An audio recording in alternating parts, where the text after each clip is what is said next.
Sahabat-sahabat sekalian yang Allah muliakan dimanapun Anda berada, bulan Dzulhijjah ini merupakan bulan yang ke-12 dari bulan-bulan Hijriyah.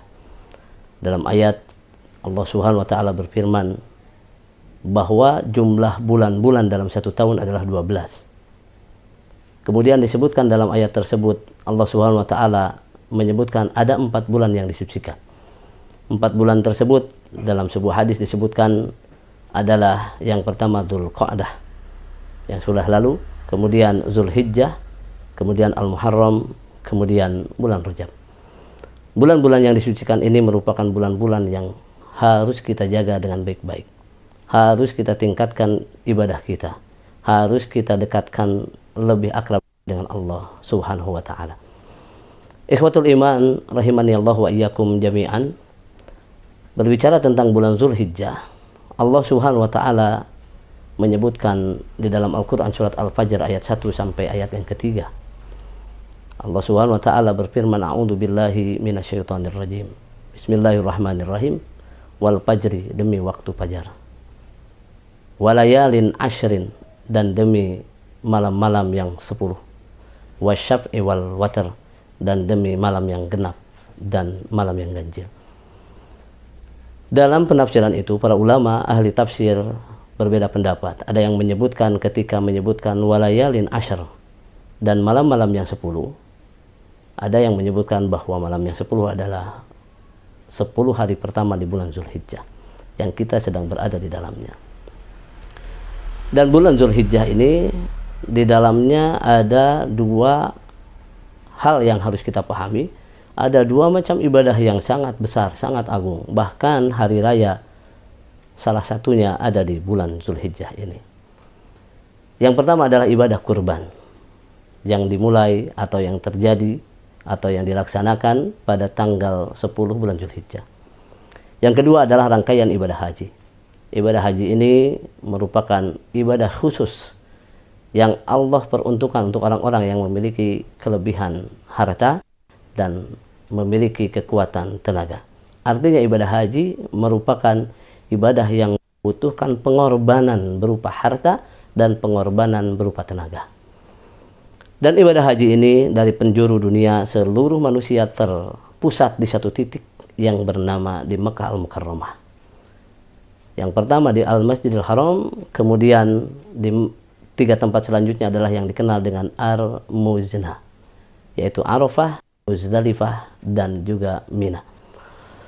Ikhwatal iman rahimani Allah wa iyyakum jami'an. Ibadah haji ini sekali lagi merupakan ibadah yang perlu pengorbanan yang luar biasa. Oleh karenanya jangan sampai uang yang dikeluarkan, biaya yang dikeluarkan, dan tenaga yang dikeluarkan menjadi sia-sia di hadapan Allah Subhanahu wa Ta'ala. Kenapa? Sebab karena tadi membutuhkan segala macam yang tidak dimiliki oleh setiap orang. Banyak orang yang sakit, banyak orang yang tidak punya harta. Sementara bagi orang yang sehat dan memiliki harta lebih, dia bisa melaksanakan haji. Bayangkan sahabat-sahabat sekalian yang Allah muliakan. Ketika di bulan Dzulhijjah, tanggal 8 bulan Dzulhijjah tersebut, yang dikenal dengan Yaumut Tarwiyah, semua manusia terpusat di suatu tempat yang bernama Mina.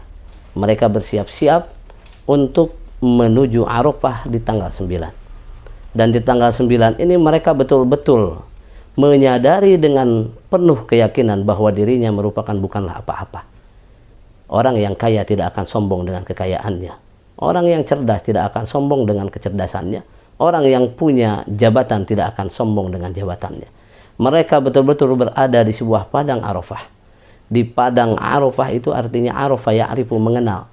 Artinya manusia yang datang pada saat itu hendaklah mengenal dirinya. Dirinya yang serba kekurangan yang Allah ciptakan.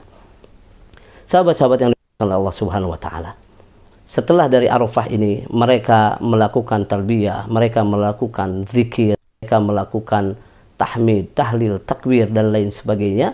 Kemudian setelah selesai di tanggal 9, mereka bersiap-siap untuk menuju Muzdalifah, untuk menuju tanggal 10.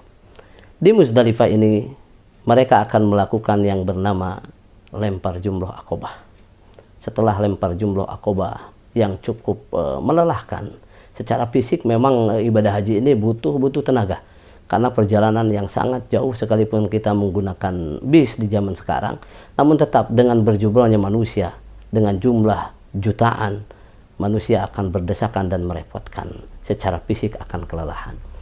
Nah, setelah melempar Aqabah, mereka akan menuju ke Mekah untuk melaksanakan tawaf, kemudian melaksanakan sa'i dan melaksanakan tahallul, kemudian kembali lagi dari Muzdalifah. Kemudian dari situ nanti dilanjut lagi ke Mina, ya. Jadi di Muzdalifah itu ada tempatnya yang namanya di Mina, tidak jauh dari situ. Nanti melaksanakan lempar jumroh kembali di situ. Sahabat-sahabat yang dimuliakan oleh Allah Subhanahu wa taala. Ibadah haji ini merupakan ibadah yang betul-betul harus ikhlas kita laksanakannya. Jangan-jangan haji yang dilaksanakan merupakan haji yang sia-sia, uang yang sudah keluar, tenaga yang sudah keluar, namun Allah tidak menerimanya. Oleh karenanya, bagi siapapun yang hendak melaksanakan ibadah haji, saudara-saudara kita yang sudah berangkat mungkin di tahun ini, di tahun 1443 Hijriah, tahun 2022, mereka yang sedang berhaji di sana, mudah-mudahan Allah berikan kelancaran dalam manasik hajinya. Kemudian Allah berikan kesehatan kepada mereka, dan tentunya harapan terakhir dari kita semua adalah mudah-mudahan mereka melaksanakan haji dan mendapatkan haji yang mabrur. Sesuai dalam hadis disebutkan bahwa al-hajjul mabrur laisa lahu jazaa'un illa jannah.